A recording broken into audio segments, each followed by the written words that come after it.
Hello guys, আসসালামু আলাইকুম। আজকে আমি আপনাদের সাথে শেয়ার করব গরুর মাংস দিয়ে বানানো ডালের বড়া।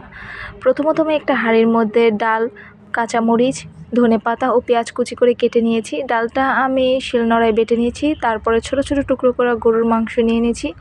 এখন এগুলো আমি আরেকটু ছোট ছোট করে ঝুড়ি ঝুড়ি করে কেটে নেব, যাতে এগুলা সবগুলোর মধ্যে সুন্দরভাবে মিশে যায়।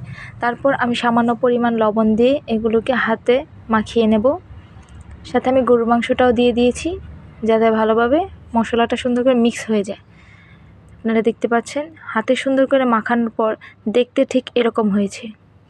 মাখানোর পর আমি কিছুটা সময় রেখে দেব। অনেকটা সময় রেখে দেওয়ার পর এবার আমি একটা কড়াইতে তেল দিয়ে গরম করে নেব। তারপর আমি ছোট ছোট করে ডো বানিয়ে গরম তেলের মধ্যে ছেড়ে দেবো। এই সময় খেয়াল রাখতে হবে চুলার আঁচ যেমন একদম লো থাকে। তেলটা গরম হয়ে যাওয়ার পর আমি এক এক করে সবগুলা বড়া দিয়ে দেব। দিয়ে দেওয়ার পর অনেকটা সময় নিয়ে ভাজতে হবে। আপনারা দেখতে পাচ্ছেন আমি সবগুলো বড়া একবারে দিয়ে দিয়েছি। এবার অনেকটা সময় নিয়ে ভাজতে হবে, যেমন মুচমুচে হয়। অনেকটা সময় ধরে ভাজার পর এবার আস্তে আস্তে এগুলোকে উল্টে দিতে হবে, যাতে দোনো দিকই সুন্দরভাবে ভাজা হয়।